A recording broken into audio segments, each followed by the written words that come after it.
Greetings, everybody. Welcome back to Watchcastage. Today we are looking at a surf classic, a surf icon, the Freestyle Shark. This is my first watch. This is the very first watch that I owned as a kid. I grew up in a beach town. Everybody wanted one, and eventually I got one. So as soon as I started to really get back into watches, this is one of the first ones that I had to purchase. This is one of the first watches that I ordered. As far as the pricing of this, it typically goes for around $55 to $65, depending on where you buy it and when you buy it. But now let's talk about the build quality of this watch. First, the entire case of the watch is made out of plastic and it is incredibly light. You also have 4 buttons around the watch to manipulate the watch, and all 4 of these buttons are able to be used underwater, which really is one of the main features of the Shark watches, the water resistance and the ability to use the watch while you're in the water. The watch weighs in at only 30 grams. It is insanely light. The case size is 37 millimeters in width. It is a 43 millimeter lug to lug. The thickness of it is around 12 millimeters, so it's not the thickest, but it's also not going to be incredibly thin. As you can see, there are no drilled lugs, so you will need to have a spring bar tool if you want to switch out the strap on this. The water resistance on this thing is 100 meters or 330 feet. It does have a night vision backlight, which we'll test a little bit later. The crystal on this is going to be a mineral crystal, so it's not going to be incredibly sturdy.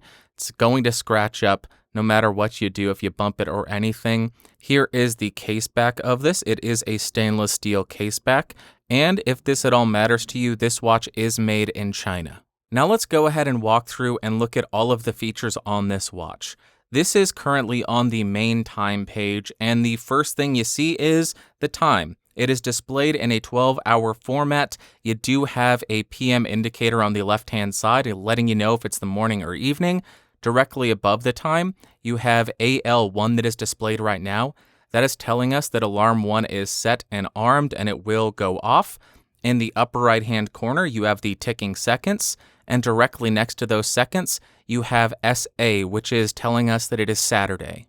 But then if you want to access your second time zone, you will hit the lower right-hand button, and it says TM2. This means time zone 2. And here we have our second time zone, and you are able to set an alarm based on this second time zone as well. Hit it again, and we are back on the main time display. Next, if we hit the lower left-hand button, we see ALM1. That tells us that we are now in the alarm section. You can tell that I have the time set or the alarm set for 5:23 a.m. To turn this on, you would hit the upper right-hand button. Now I have alarm 1 set. I now have the hourly indicators turned on for the first time zone. And now I have the alarm and the hourly indicators activated, and hit it one more time. Now no alarm is set. But as I mentioned, you can set a second alarm, and you will hit the lower right-hand button to do that. Now it says ALM2. This is our second alarm, and you can see in the lower left-hand corner it says T2. This is not a cool Arnie movie. This is telling you that it's based on time zone 2. To activate it, same functions, upper right-hand button turns it on or off.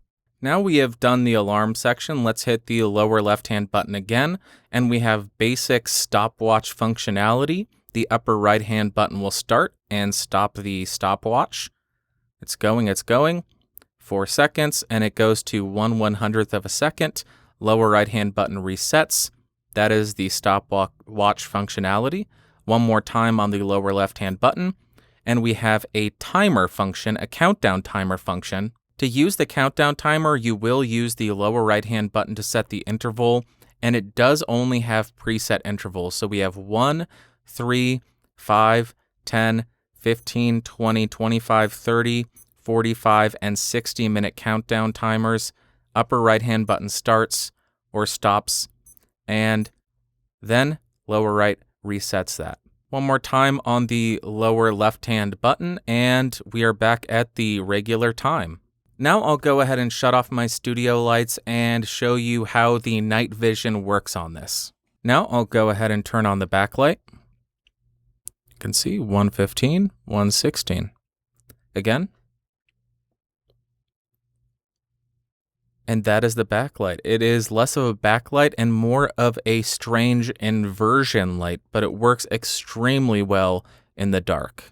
Now I'm going to go ahead and point the microphone at the watch and let you hear how the alarm sounds.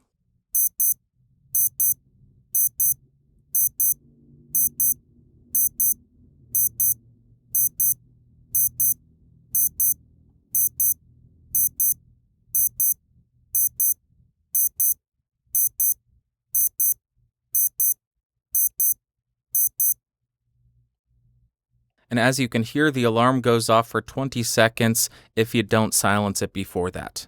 And like always, here is how the shark looks on my 7¼ inch wrist.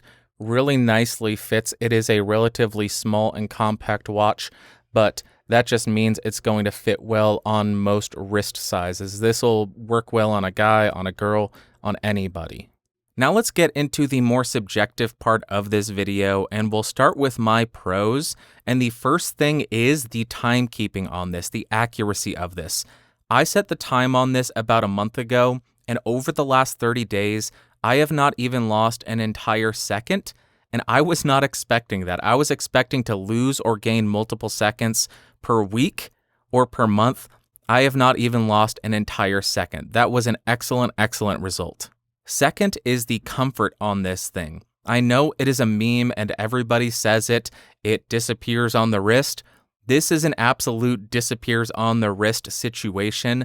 I wore this for days without even thinking about it. I have slept in it, and normally when I sleep in a watch, I will wake up with a sweaty wrist. With this, you don't have that issue. It is comfortable. It is only 30 grams. It is insanely light, and it really does disappear on your wrist. You completely forget that you're wearing it.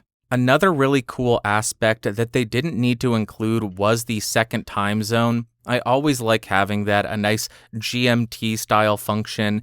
It just gives you the ability to track a second time zone if you have family in a different part of the country or part of the world. It's really great to have that. Another thing that I absolutely love, even though I don't get much use out of it, is the ability to activate the buttons under the water. That comes into play when you have other watches. Here's the Casio Duro. This has a screw down crown because if you were to try to set the time underwater, the watch would be flooded and it would likely be ruined. So you cannot unscrew this underwater and use it. With the Shark, you're able to use all the functionality of the watch while you're out in the ocean surfing or while you're swimming. And I think that is why this is such a popular surf watch. And the last pro for me is the backlight or the night vision on this. At first, when I turned it on, it didn't look like it was going to work well because I tested it out during the day. But then when you're in a dark room and you look at it, it works amazingly. It's not the same as a light in the corner that only illuminates a portion of the dial. It just works and illuminates the entire thing. You're able to read everything on the dial, and I was really impressed with that feature. And then we get to the cons, and the first thing that I noticed was the buckle or the clasp on this feels extremely weak, and I would not want to rely on this while I was surfing. I would be scared that if I hit it with my board, it would break. So if I were to buy this again, I would go for the Velcro, and if you're looking at buying this, I would go for the Velcro. I would not get this clip.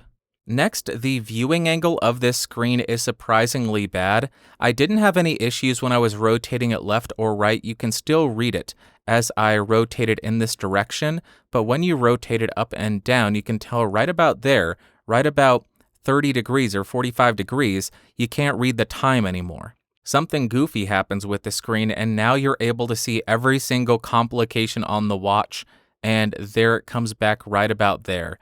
So if you are trying to read your wrist like this, you're simply not going to be able to tell the time. This is much like an Apple Watch, an early version where you have to rotate it so you can actually read the time.